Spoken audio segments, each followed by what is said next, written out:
Pengenalan berasal daripada penubuhan Israel pada tahun 1948. Konflik Israel-Palestin adalah perjuangan yang berakar umbi yang didorong oleh pertikaian politik, agama dan wilayah.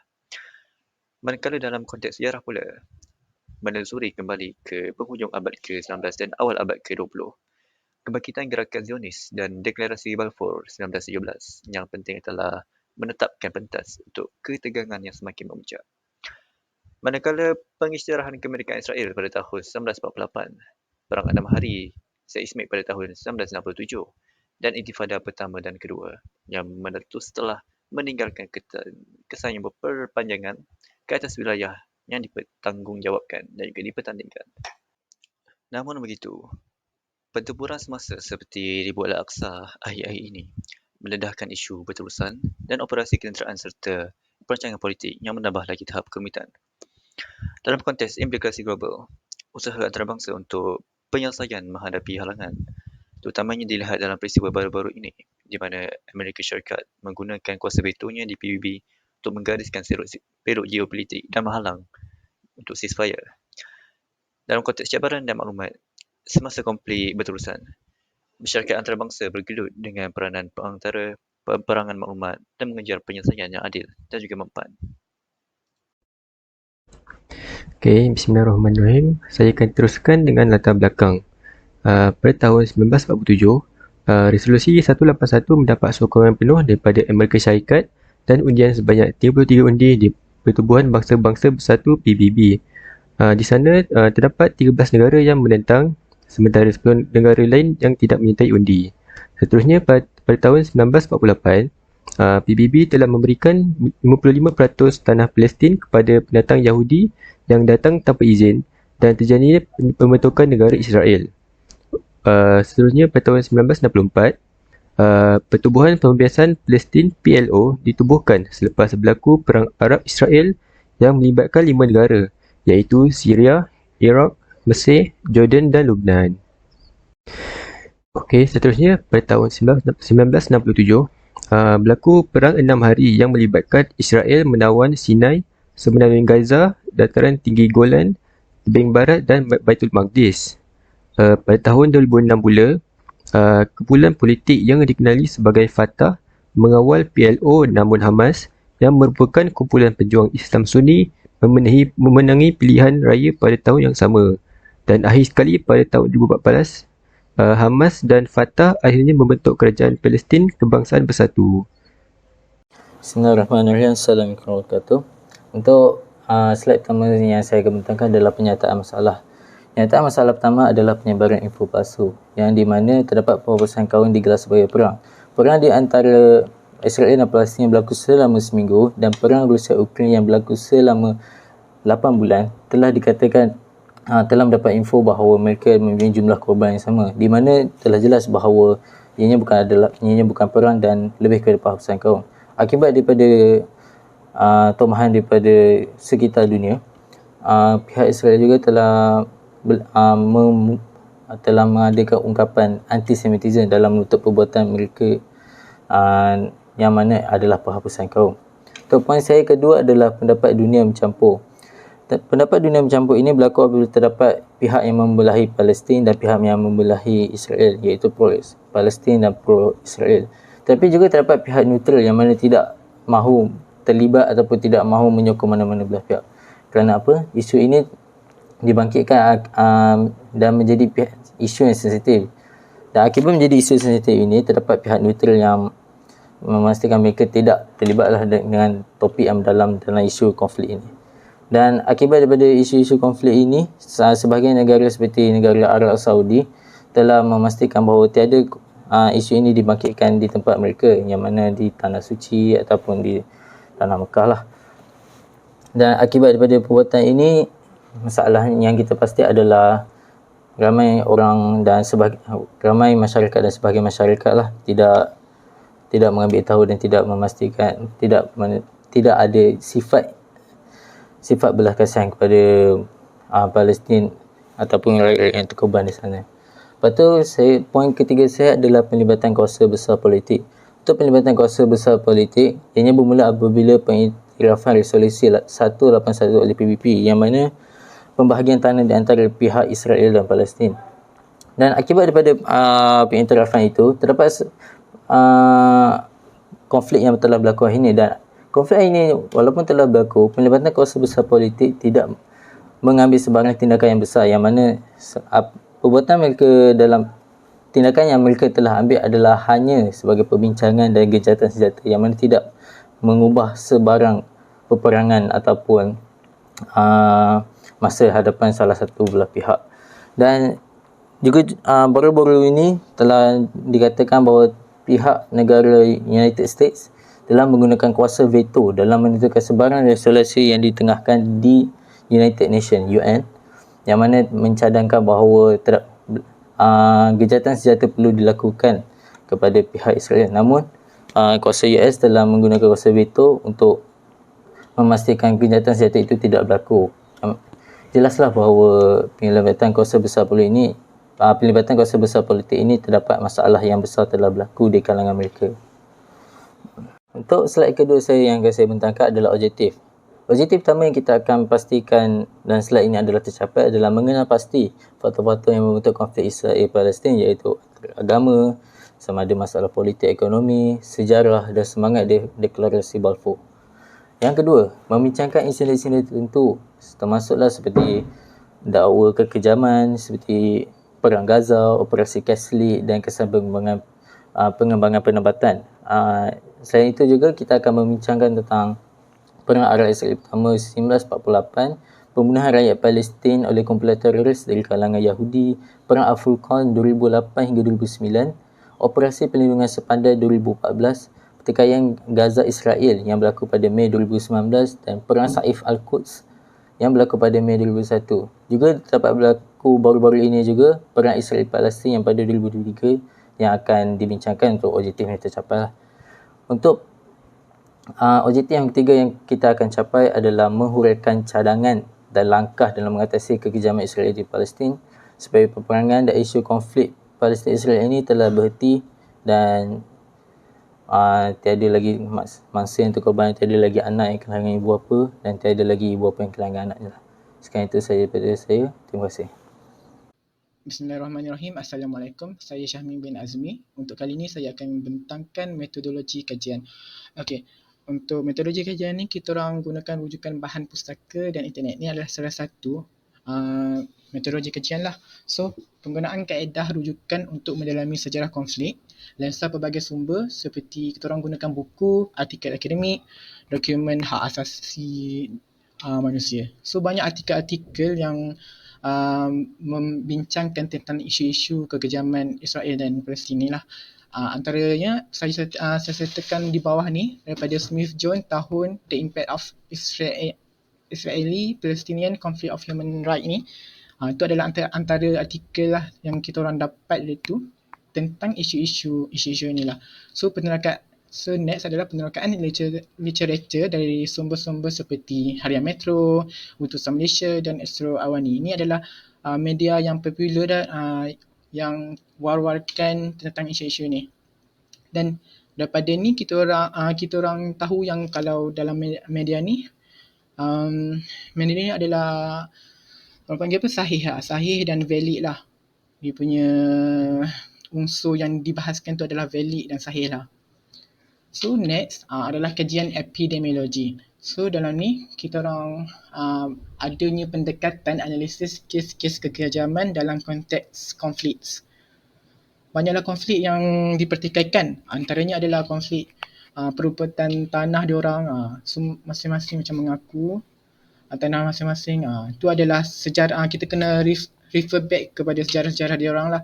So next adalah merangkumi individu, terjejas, keluarga, mangsa dan pihak berkepentingan dalam kajian epidemiologi ni.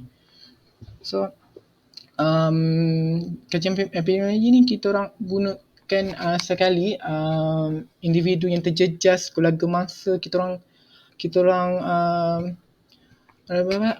rujuk dia orang apa yang berlaku, apa yang kesan kekejaman itu sendiri, apa yang diorang rasa daripada kekejaman itu, dan pengumpulan data untuk menganalisis perubahan corak dan kesan jangka panjang. Okey, untuk next slide. metodologi kajian untuk pengumpulan sampel kajian. Okey, kalau nak kumpul sampel kajian ni, kita orang kena daripada bahan yang sahih lah kan. So kita orang sangatlah mempertikaikan dengan apa ketepatan dalam pemilihan sampel tu. So apa skop dia? Skopnya adalah mangsa secara langsung pelbagai lapisan masyarakat dan pihak berkepentingan. Pihak berkepentingan tu kita kena tanya semua. Jangan tanya satu pihak je. So kita orang kena tanya Israel, pihak Israel itu sendiri, masyarakat Palestin dan rakyat antarabangsa ni lah, seperti luar daripada konflik ni lah, maksudnya luar daripada Palestin dan Israel tu.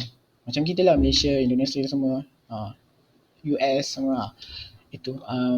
So pelibatan pelbagai pihak untuk memastikan keadilan dan keseimbangan data. Kita kena tanya juga orang lain supaya apa yang berlaku. So kita orang akan dapat tahu siapa yang salah, siapa yang betul.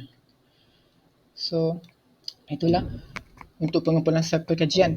Dan kita orang guna juga instrumen kajian, which is kita orang fokus pada reka bentuk soalan dan kaji selidik dan temu bual tu. Kalau tengok dalam YouTube, banyak sangat lah yang buat temu bual tu sendiri. Dan saya rasa macam dalam YouTube banyak macam pihak apa yang berlaku terhadap Palestinian punya tawanan dia, apa yang Israel buat dan apa yang umat Palestin, warga Hamas tu sendiri buat kepada tawanan Israel terhadap negara dia, dalam negara dia. Dia orang buat satu layanan yang baik lah untuk warga Israel. Walhal kalau rakyat Palestin yang ditawan di Israel, dia orang memang teruk layanan. So di situ dah nampak dah lain. Dari aspek kemanusiaan pun dah lain. Okey, lepas tu fokus kepada dalam instrumen kajian ni, fokus kepada reka bentuk soalan dan kaji selidik dan temu bual. Okey, seterusnya adalah aspek kritikal dan sensitif, pengalaman langsung kekejaman, impak emosi, pandangan terhadap masa depan lah.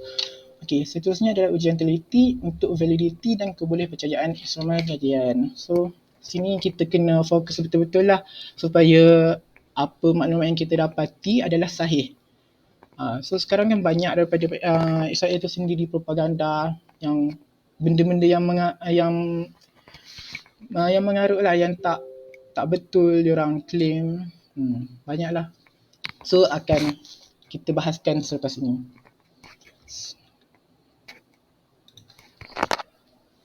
Assalamualaikum warahmatullahi wabarakatuh. Saya Muhammad Amin Syabir Yaakob. Saya akan membincangkan dan membentangkan faktor yang mengakibatkan konflik Israel dan Palestin berlaku. Alright. Faktor pertama adalah faktor agama. Okay. Memang tidak dinafikan konflik Israel-Palestin ini sangat berkait rapat dengan isu-isu keagamaan. Okay. Pihak Palestin, pihak orang Arab Palestin atau orang Islam secara keseluruhannya menganggap bumi Palestin ini sangat penting kerana Masjid Al-Aqsa, iaitu di Palestin, adalah salah satu perkara yang penting dalam Islam. Kerana pertama, Masjid Al-Aqsa itu sendiri merupakan kiblat pertama umat Islam, dan juga Masjid Al-Aqsa ini menjadi tempat persinggahan dalam salah satu peristiwa penting dalam Islam, iaitu peristiwa Isra' Mi'raj Nabi Muhammad SAW. Okey. Faktor seterusnya adalah faktor perebutan tanah. Okey. Isu pemilikan tanah adalah pertikaian yang berterusan antara kedua-dua belah pihak, sama ada Palestin dan juga pihak Yahudi Israel. Okey. Palestin mendakwa bahawa Israel telah meluaskan penjajahan di wilayah Palestin, termasuklah di tebing barat Gaza, yang dilihat sebagai pelanggaran undang-undang di tahap antarabangsa. Okey, faktor seterusnya adalah faktor kerjasama dengan negara lain. Seperti kita tahu, Israel ini mendapat sokongan yang kuat dari negara-negara barat yang seperti Amerika Syarikat, negara-negara Eropah dan sebagainya. Okay. Hal ini menjadikan sokongan daripada negara-negara barat ini tadi telah memberikan dari segi kekuatan, dari segi ketenteraan, ekonomi dan juga politik kepada Israel. Dia sekaligus mendorong mereka untuk meneruskan aktiviti kekejaman yang telah mereka lakukan. Okay. Faktor seterusnya adalah faktor politik. Okay. Faktor politik di Israel turut mempengaruhi serangan ke atas Palestin. Okay. Antara sebab yang politik yang mempengaruhi adalah pilihan raya dan perubahan pemimpin. Ini telah memberi kesan kepada pendekatan Israel terhadap Palestin. Alright. So, faktor yang terakhir adalah faktor ekonomi. Okey. Faktor ekonomi juga mempengaruhi konflik ini. Palestin menghadapi kesukaran dari segi ekonomi dan memberi tekanan yang kuat kepada umat Islam di Palestin. Okey. Manakala Israel mempunyai ekonomi yang kukuh dan mereka mempunyai dana untuk dari segi ketenteraan sendiri, menjadikan mereka boleh untuk melakukan operasi ketenteraan di Palestin. Seterusnya, ini adalah beberapa insiden kekejaman yang telah dilakukan oleh pihak Israel terhadap Palestin. Okey, yang pertama adalah pada tahun 1948, iaitu Perang Arab Israel yang pertama. Di sini adalah titik mula di mana konflik antara Israel dan Palestin berlaku, di mana resolusi 181 menetapkan pembahagian wilayah antara Palestin dan juga Yahudi. Resolusi ini telah disokong kuat oleh kaum Yahudi, manakala warga Arab Palestin telah menentang resolusi ini. Okay, seterusnya adalah Perang Al-Furqan 2008 hingga 2009. Okay. Perang ini telah berlaku selama 3 minggu dan telah mengorbankan sekurang-kurangnya 1,400 orang warga Palestin.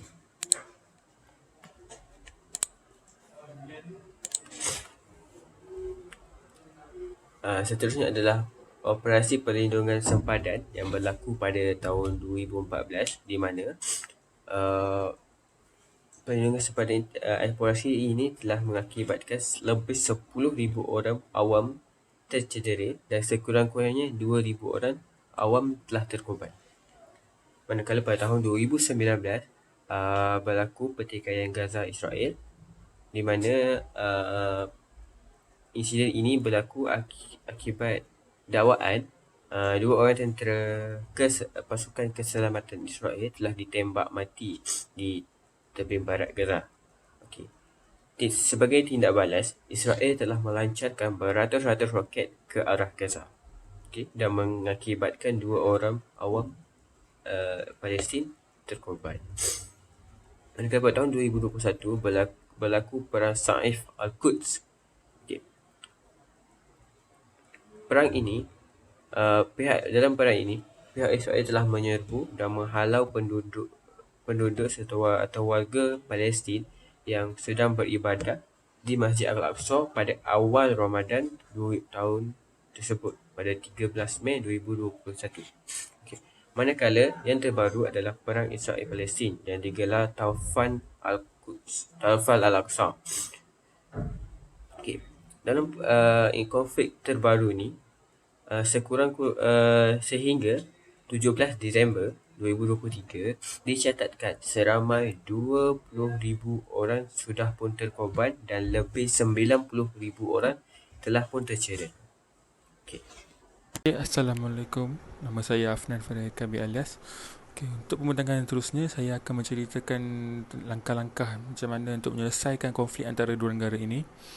Penyelesaian yang aman dan damai penting untuk menyelesaikan konflik yang berterusan antara Israel dan Palestin ini. Penting untuk masyarakat kita dan masyarakat di luar negara untuk bekerjasama untuk mencari cara yang berkesan untuk menghentikan kejaman Israel dan mewujudkan pemulihan kemanusiaan dan keamanan di rantau dua negara ini. Okey, langkah-langkah yang pertama ialah dengan melaksanakan perintah gencatan senjata. Perintah gencatan senjata ini ialah untuk mengurangkan ketegangan yang melanda wilayah Israel dan Palestin.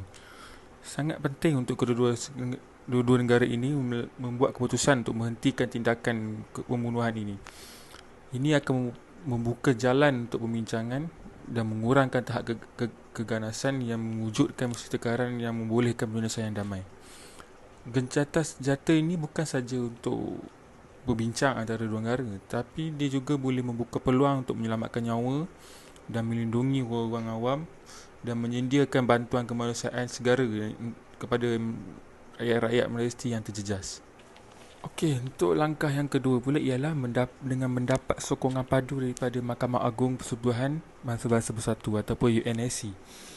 UNSC ni dia mempunyai keupayaan ataupun kebolehan untuk membantu dan membantu dalam berunding dan menyediakan asas undang-undang yang kukuh untuk menyelesaikan konflik ini. Masyarakat antarabangsa mesti bersatu untuk menekankan bahawa keamanan yang adil dan saksama adalah penting untuk kedua-dua pihak sambil mengesahkan sokongan tegas untuk penyelesaian dua negara. Untuk langkah yang ketiga pula ialah tak lain tak bukan ialah dengan memberi bantuan kemanusiaan. Bantuan kemanusiaan ini penting dalam menghadapi krisis kemanusiaan yang berluasan di kawasan Palestin. Orang yang tinggal yang terjejas dengan bangunan yang runtuh, yang tempat tinggal yang musnah dan memerlukan bantuan segera untuk memulihkan keperluan asas seperti makanan, air bersih dan perkhidmatan perubatan. Untuk memastikan bantuan sampai kepada mereka yang memerlukan cepat dan cekap, masyarakat mesti bersatu dalam menyediakan sokongan kos kewangan ataupun kewangan dan logistik. Di tengah-tengah konflik antara dua negara ini, pemulihan kemanusiaan adalah satu langkah penting dalam menyembuhkan luka fizikal dan emosi dan tekanan yang dihadapi oleh rakyat Palestin. Ini juga merupakan prasyarat untuk membina asas yang kukuh untuk keamanan yang mampan. Langkah yang seterusnya ialah menjadi tanggungjawab bersama kita sebagai umat Islam untuk menganjurkan secara berterusan dan berkesan agar isu penindasan moden di Palestin menjadi tumpuan utama di pesada dunia.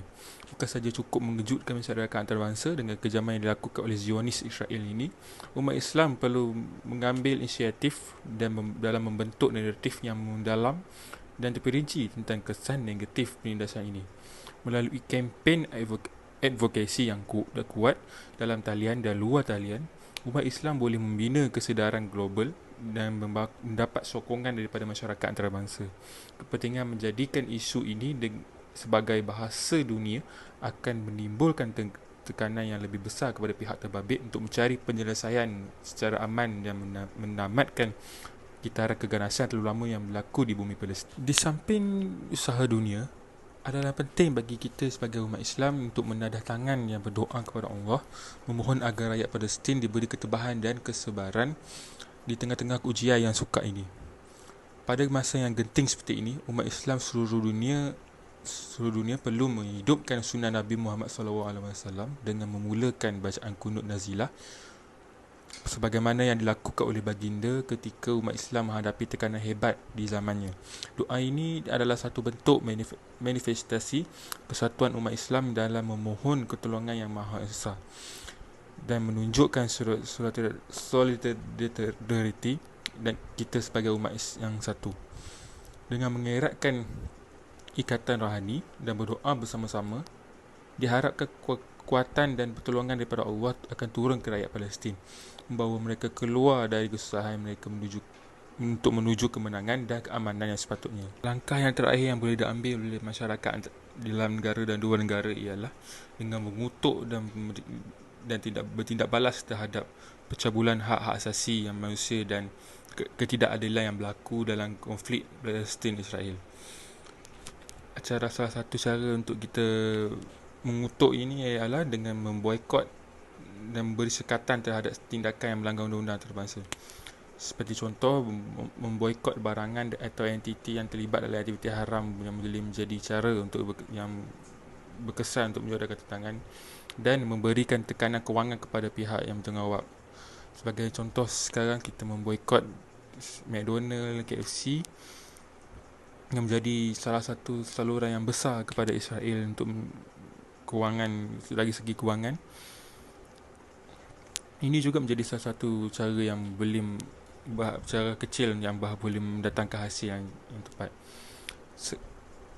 Selain itu, sekatan antarabangsa yang tegas dan diselaraskan oleh masyarakat antarabangsa, terutamanya melalui badan seperti Pertubuhan Bangsa-Bangsa Bersatu, boleh menjadi alat yang kuat untuk menguatkuasakan undang-undang antarabangsa dan meminta supaya semua pihak yang terlibat untuk komited kepada jalan keamanan yang adil dan berkekalan.